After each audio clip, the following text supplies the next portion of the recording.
Hey everyone, this is James from TDB bringing you another Inbetweenisode. Today I am going to be talking about Pu'erh recommendations for beginners. So we've done a lot of similar content throughout the years, but just taking a little bit of a different angle at it. And so I think it's important to, before getting into the individual details of what very specific teas to buy and the correct way to go about it, I think it's important to be able to break it down and try to understand the different types, because Pu'erh is a very diverse category of tea. There's a lot of different types. There's types that totally possible to like one specific type of Pu'erh and to dislike all of the other types. So I think depending on how you want to categorize and break down the Pu'erh, you could just have a really wide diversity of experiences there. So first going to be talking about the categories. I've done this in the past. I've kind of broken down it into 5 different categories for raw Pu'erh. And so the 6th category I would say is ripe. I think ripe's really important. I think it's also easily accessible, but I think it is absolutely possible to get the wrong examples. We'll talk a little bit more about that once we get into the categories. And so one thing for Pu'erh too is it can be aged. And I think this adds an additional element to it, an additional dimension, and it also adds an additional thing that people can sort of break their mind with, where you're trying to get towards this end game of like, oh, I want to have this stash of Pu'erh that I'm going to age for a really, really long time. It's so nice. It's a very romantic ideal. But I think, especially if you are new, you're getting way ahead of yourself here. There's a lot of joy to be taken in just the specific process of learning all the different types of Pu'erh and trying to just dive a little bit deeper into them. And the other thing to note is, like, when we talk about in-game or whatever, people, including experienced people, they don't all arrive in the exact same place. Obviously, there's significant overlap in what people tend to consider a good tea or a bad tea, but people have different tastes. People are going to like different teas. For instance, I really like traditionally stored raw Pu'erh. That's definitely not, probably not even a majority view amongst people with the same amount of experience as myself. Some others do, some others don't, and you know what, that's totally fine, especially when it comes to a very specific tea like traditionally stored tea. So I think it's really important to kind of take these concepts and these big types of tea and then just try to understand kind of what it's about, and then to try to narrow it down, try to figure out which brands within that, which vendors within that you like. And then try multiples of each, because not every example of a specific category is going to be exactly the same. There's a lot of categories within the categories and whatnot. And I think it's also depending on when you stumbled into Pu'erh, and this is some thinking that I've done over the past a year or so, you can definitely kind of end up going down different rabbit holes. For instance, when I got really into tea and then eventually Pu'erh, the big thing was kind of young boutique Pu'erh pressed by kind of Western producers. So like White TT was just ramping up, and sourcing. So we're talking about 2014-ish, 2014, 2015. Tea Urchin was around, Essence of Tea. And these are the things that people talked about. Now, if you stumble down that same rabbit hole, it would be a bit different.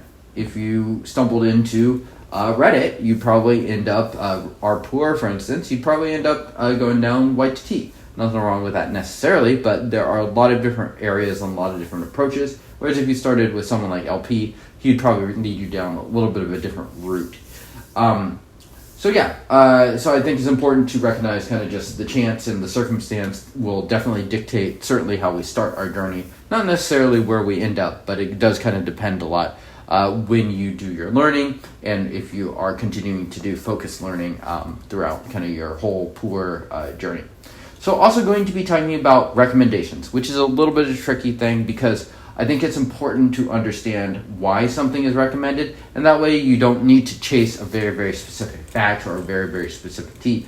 For instance, it's like, I'm going to recommend 2008 Dai 8582. Why that one? Well, it's a widely available one. It's considered to be pretty good. But if for whatever reason you ran into 2009 Dai 8582 or 2007 Dai 8582, I would say that's a totally reasonable substitute for it, even if it's not necessarily the exact same tea. So I think, it's important to be able to generalize where it is appropriate and to figure out what are good examples kind of on your own. So hoping to really kind of talk about those concepts here.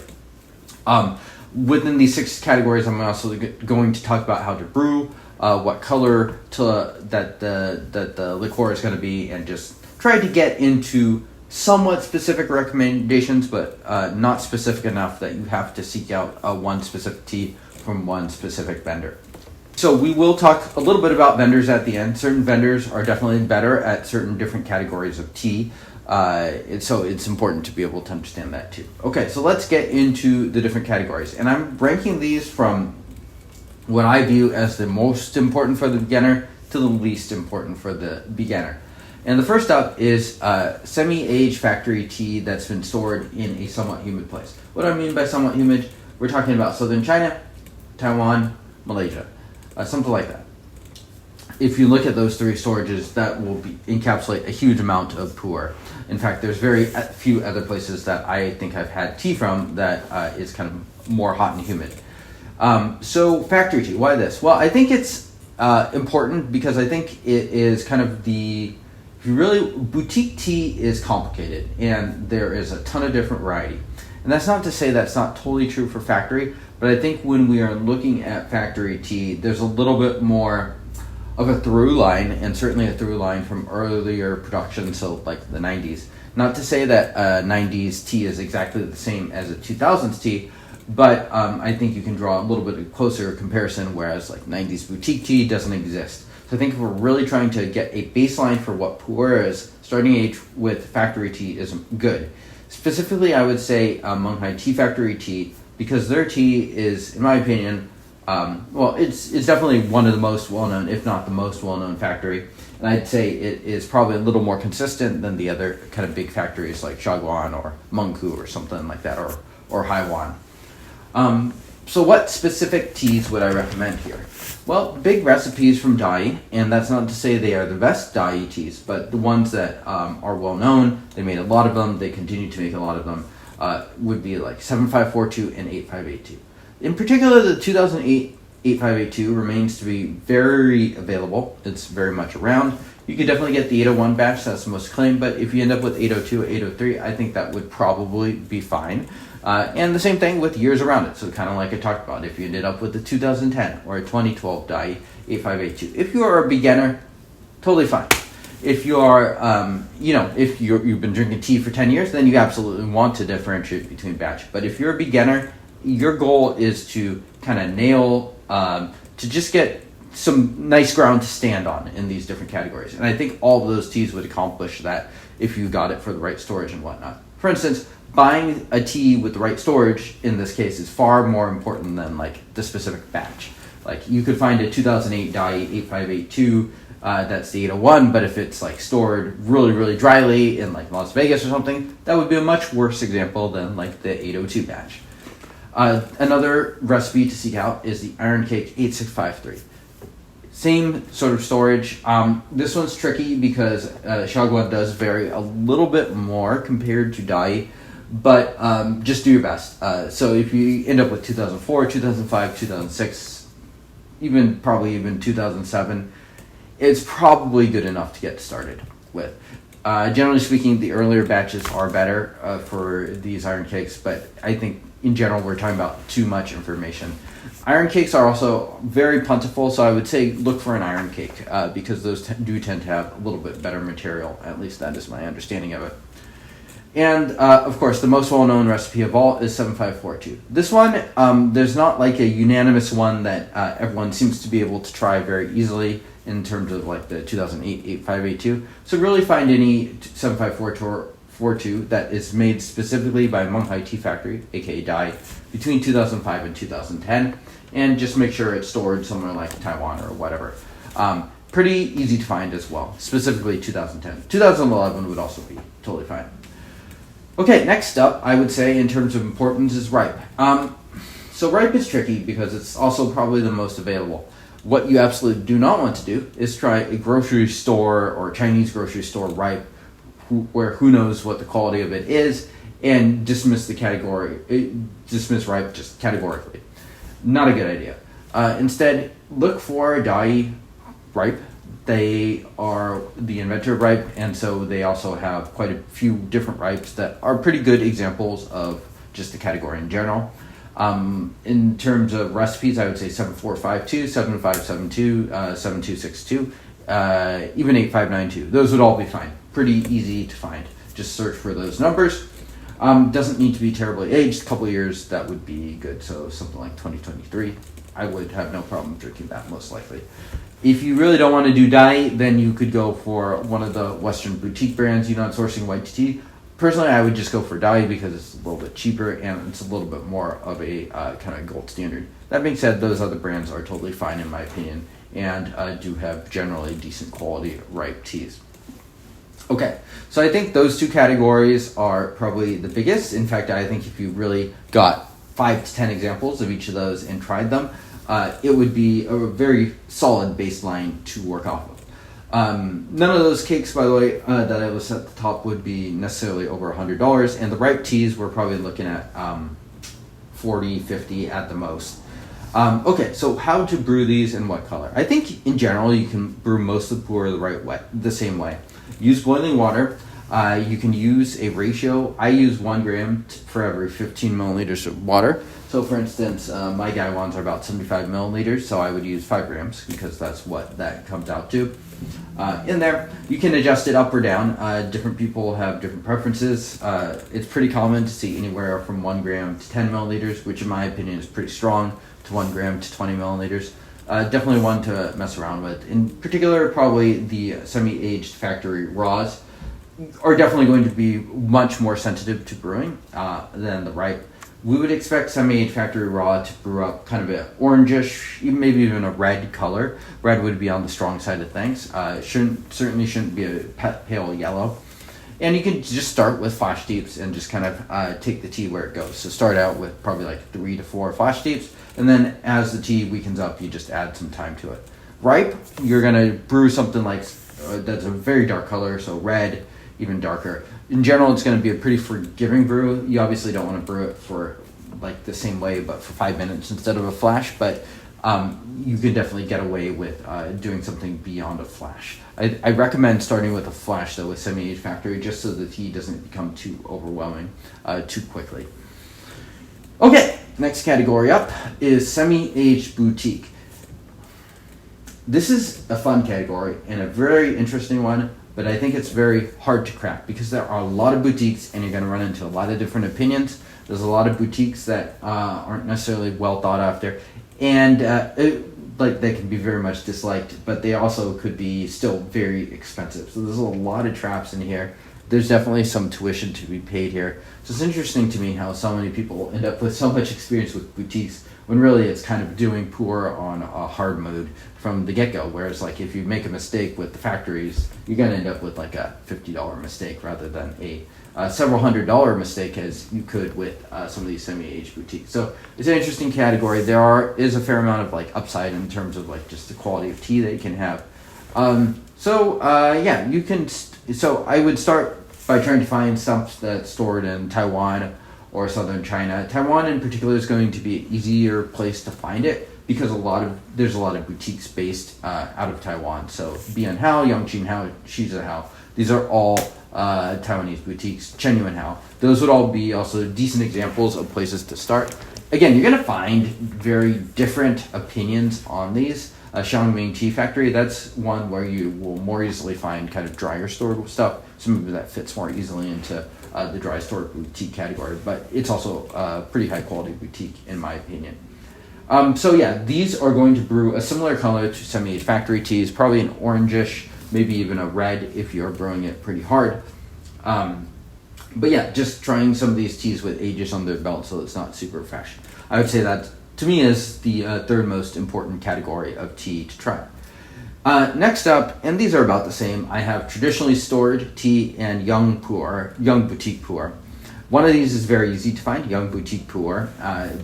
You basically can get it from a number of different Western vendors if you want, or you could try Xiangming Tea Factory, or if you find one of those above brands like BYH or YQH that's young. To be honest, I don't buy much young pu'erh, so I don't totally know what's available or what's not as far as those Taiwanese brands go, but I assume they're still making stuff. Young pu'erh, definitely sample this. It's also a bit of a challenge to crack in my opinion, which is why I wouldn't recommend it necessarily as a starting place, because it's just hard to know what's going to age well and what won't.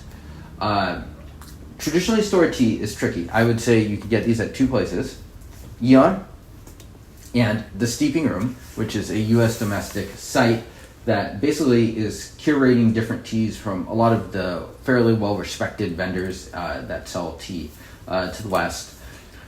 And they happen to sell Eon. So these are both, in the end, kind of the same recommendation. Eon is just the most accessible traditionally stored tea that we can find. It's definitely not the only one that exists, but the other ones, for the most part, are not Western-facing in the same way. So definitely check them out. And this is a tea that we would expect it to brew dark, so very similar to ripe. Again, you can use the same ratio, 1 gram to 15 milliliters, reddish color, maybe even darker than that. Young Pu'erh is going to brew a paler color, so kind of yellow-green. The last category, I'd say, the least important in my opinion, is kind of dry stored boutiques. You can get these at a lot of the same places you could get Young Pu'erh from. So Bonnet Tea is one that I'd also add into here. You can get traditionally stored tea from Bonnet Tea too. I should add that as well. But white tea, Yunnan sourcing. These are in general going to be something that is not going to brew quite as dark as the boutiques that have been aged in somewhere like Taiwan. So it's going to be a less developed. So it'll be somewhere between the cross between young boutique Pu'erh and semi-aged boutique that's more humid. And it will definitely more closely resemble the younger tea. Unsurprisingly, certain categories are very much overrepresented and underrepresented. So, like, traditionally stored tea is very underrepresented. There's very few places to get that, unfortunately. And I realized throughout the course of my tea journey that there are certain categories that I overinvested time and money into. For instance, young boutique Pu'erh is definitely one that I spent way too long on. And part of that is just because it was kind of in vogue at the time. That's what the people in the tea scene were talking about. Oh yeah, did you see like the new white tea line, or Tea Urchin just released their 2015 harvest or whatever? And in the end, I just don't really care for drinking the young Pu'erh, and it's hard to judge what's going to age. So it's a category that I more or less totally ignore these days. I am not very interested in young boutique Pu'erh or young Pu'erh in general. I'd much rather get something that's semi-aged. But that's me, and I'm not everyone. So everyone is going to differ just a little bit here. Should you buy these teas local? In my opinion, for the most part, no. These are specialty teas. Most vendors are going to specialize in one of these categories, or one or two at the most, maybe something like 3. So it's just very hard to find because it's like if someone is like Teas We Like is based in Taiwan, they're probably selling a lot of tea that's sourced from Taiwan or Malaysia, and they have a fairly diverse sourcing, in my opinion. They're not going to have a lot that's like Kunming stored, or a lot that's even young Pu'erh. You want to buy from people that are specialized in these categories. In the case of like local shops tend to not be very specialized unless you get very, very lucky. And in that case, and even in those cases, you're often looking at like a Western storefront overhead and whatnot. Unfortunately, with the international shipping situation, it is a little tricky to say where or where not you can buy from.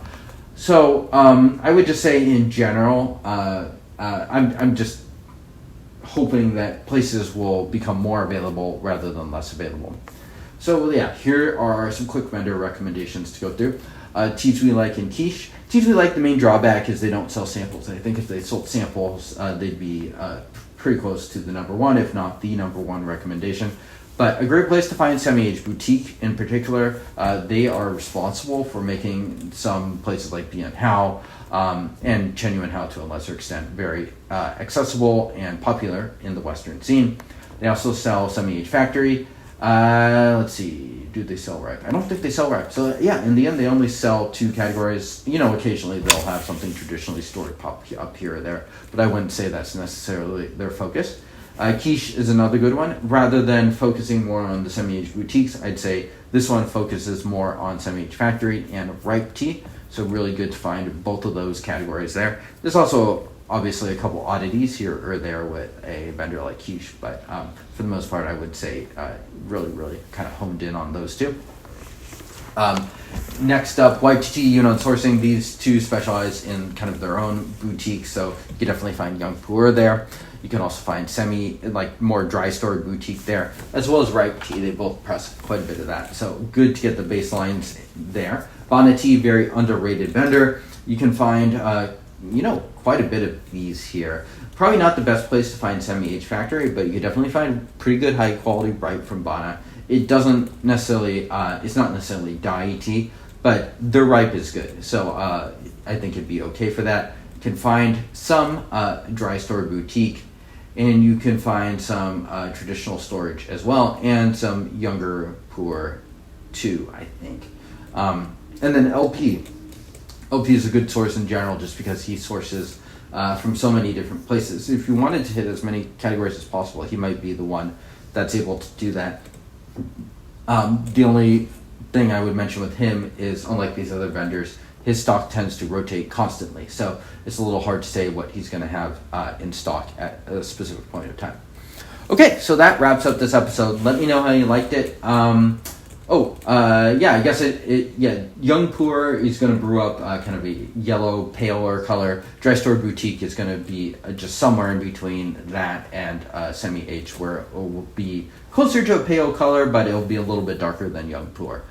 So thank you all for tuning in. Let me know how you like this episode, and I will see y'all next time. Cheers.